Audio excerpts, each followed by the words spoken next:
Hey guys, welcome to the 2024 Daytona 24 Hours. And I'm here with Nick, driver of the BMW Motorsport 25 car M Hybrid V8, right? Well done. Full name there. Yeah. So Nick, second race for you with the car, right? So you raced in 2023. Yeah. Tell me, what are your expectations for us from this year?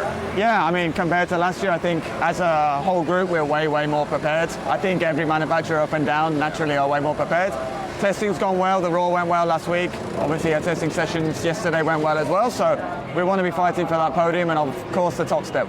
Right, so tell me, what do you think has changed in the car compared to last year? A lot. I mean, mechanically, we've definitely taken huge inroads into how we need the car to work, both this type style circuit and other style circuits as well. But I'd say the biggest, again, for all the manufacturers, is making our software work exactly how we want to. With all the huge amount of systems, it can be a very difficult thing to be able to mesh everything perfectly together, and I think that would be our biggest improvement from last year. Gotcha. Do you feel like the workload inside the car, it's a little bit lighter or easier this year compared to last year? Yes, I would say so, because we have more, number one, we have more idea of where everything is as drivers, so we don't have to actually look down at the steering wheel, we can do it more naturally. And we have a smaller window on which we are operating the car. So, yeah, slightly less or fewer switches through a lap, which is much nicer for us drivers. All right, so maybe let's walk closer to the car and take a look at it. I mean, it's similar design as last year, right? So nothing has really changed on it. No, exactly the same. What was your first feeling when you saw the car last year, right? Because, I mean, it's completely different than anything that's been done before. Exactly. Well, first of all, it screamed BMW because of the huge, the great kidneys, illuminated by the lights. When we first saw the car, it was also completely black, so we called it the Batmobile at the time. And still my favorite look to this day is the full clean, just with our sponsors on, of course, with the carbon. Now we have the full M performance design, which is also very striking on track. So you've raced plenty of other cars before, BMWs, of course. How was that transition to this particular car? Is this the most advanced car you've ever driven?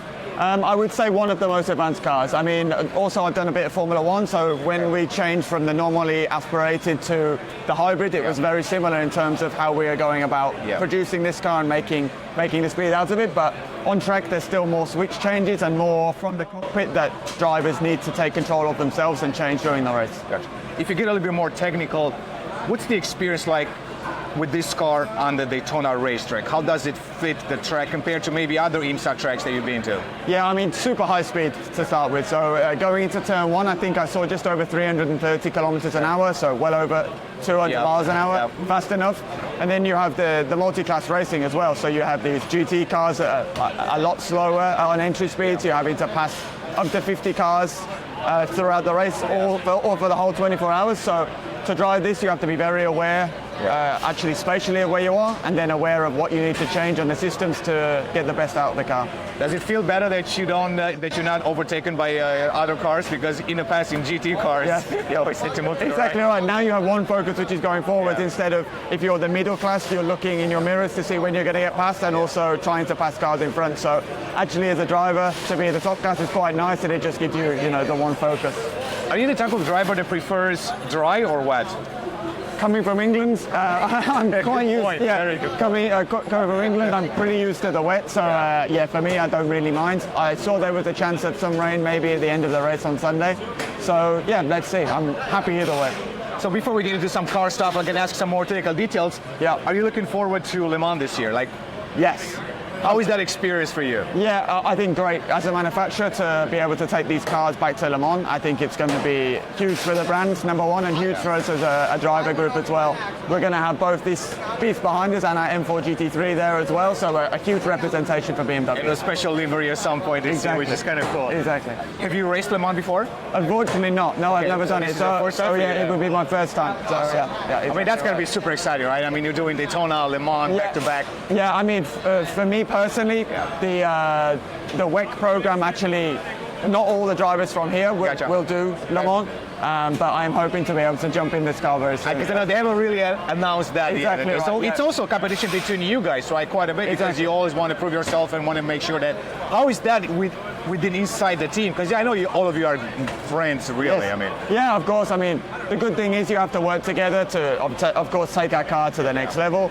And then we always want to be faster than each other, but we understand if we work, as best as we can as a team, we have much more likelihood of taking that top spot.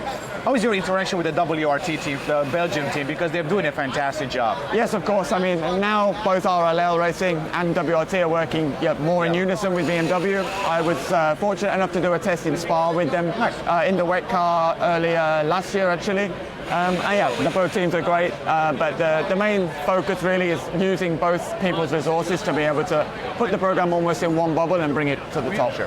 So maybe let's try to see if we can squeeze around and maybe point out some of the things that are, on the car, because not everybody has seen an M Hybrid V8. I know it's kind of old news for both of us. We've seen it quite a bit, but clearly, I mean, we know what we see here. But yeah, if we look there, if we maybe some of the things to point out. Yep, no problem. So follow me. So first of all, obviously you've got a big engine with the hybrid unit at the back. Yep. I guess most people are going to be excited about the inside of the Of cockpit. course. I mean, it's So here we have the door latch to open the door when we're going to do our driver changes. And if you want, the cameraman can come stand in front of me here and see, let's call it our office.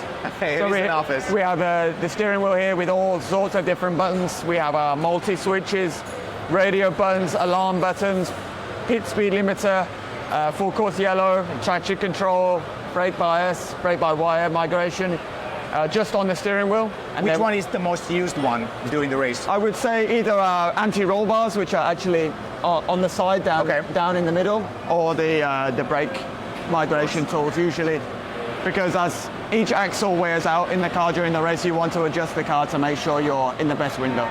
Is that the Fanatec steering that you can actually take out and use it in a sim race? This one is not. This one is, so the M4 GT3 has that. Gotcha. But this one is the Cosworth steering wheel. So everyone has the same throughout up and down the manufacturers. Gotcha. And yeah, this one is Cosworth specific. Got it. Anything interesting that we looking at here? Also, so obviously you've got our belts. We have usually a seat insert as well. So depending on the shape of the drivers, we will get, so myself, Rene and Connor fit in one seat, and then Maxime is a little bit larger, so he does the base seat, which you can see here. At the top, we have, you'll see that just about, is the, this is like forced air. So when we're going round, we can plug this into the top of our helmet, and it just gives us some cooling in the warmer races. Cool. Which is magnetically attached here. Magnetic, yeah. On the other side, we also have a drinks, which is this part here. That's your fluid. Which we also plug in when we're going round. It just gives us fluid for, particularly if we're doing a double or a triple stint. It makes a big difference to try and keep hydrated, in terms of performance.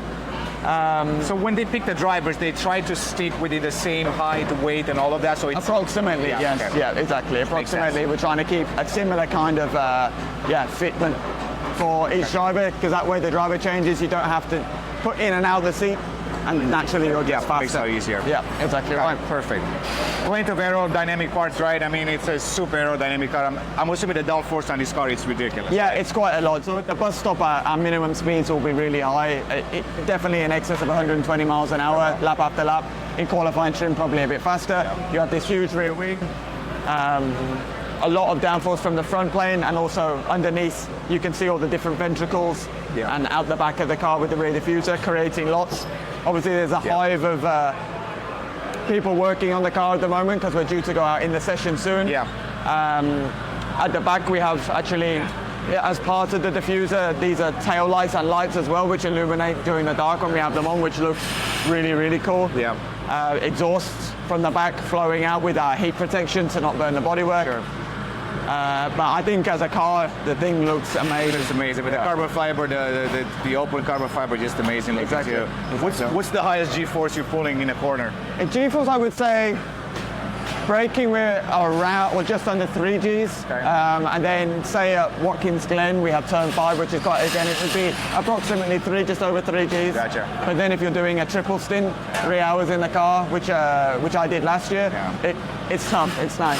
So how do you keep in shape for the races like this? I mean, what's your regimen as far as working out, nutrition, all of that? Because I guess a lot of people don't ask that question, but it's quite important for drivers. Yeah, very important. I mean, you have to try and keep as light as you can for obvious reasons. Number one, it costs lap time, so 10 kilograms of extra weight around here is just under 0.2 of a second per lap. So lots of cardio, running, on the bike quite a lot. And then myself, I do lots of body weight stuff.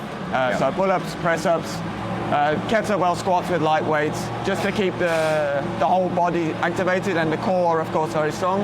And then you have neck muscles. It's difficult to train, but I have an older helmet at home that I put plates of weights on and just sit watching the TV, holding my head up. So that's the way for the neck. So what's your expectation from the race this year? Are you going to be competitive? Do you feel like you have a chance? Yeah, I hope so. I mean, Connor did a fantastic lap in qualifying. Managed to put us P4. We weren't far away from the top.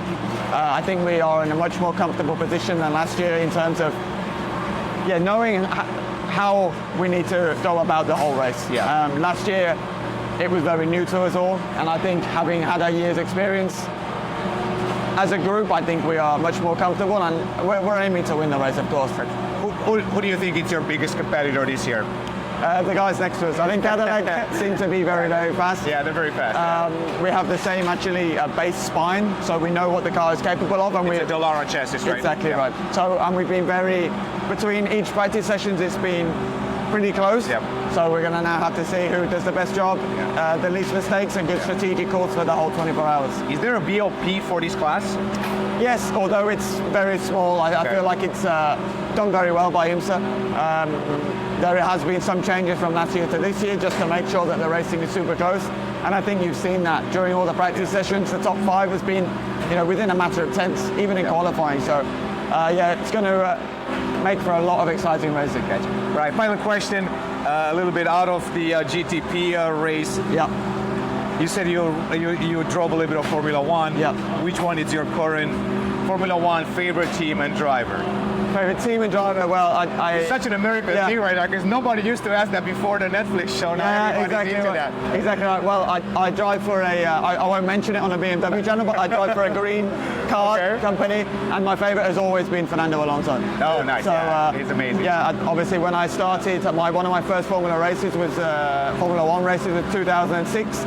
My dad took me after I broke my wrist and I couldn't race myself, and Fernando won the race. And since then it was always big respect for him, and to see what he's doing nowadays, it's awesome.